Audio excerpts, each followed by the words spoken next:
from the experimental studies of electromagnetic induction by Joseph Henry and Michael Faraday. The observations were put to the laws, and we have got two laws of electromagnetic induction. Those were given by Faraday. First law, as it states, is when magnetic flux linked with the coil changes, EMF or current is induced in it.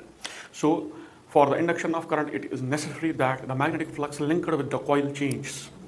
Now, the magnetic flux linked with the coil changes in three ways. One is by changing the area, by changing the strength of magnetic field, and by changing the orientation of coil with respect to the magnetic flux or with respect to the magnetic lines of force.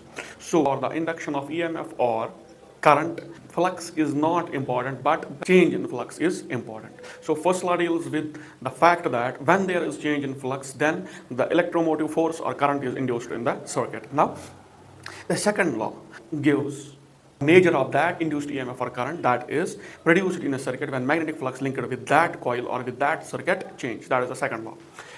The second law defines that EMF is directly proportional to the rate of change of flux, d phi b by dt. Now, the constant of proportionality here is 1, but we will introduce a negative sign.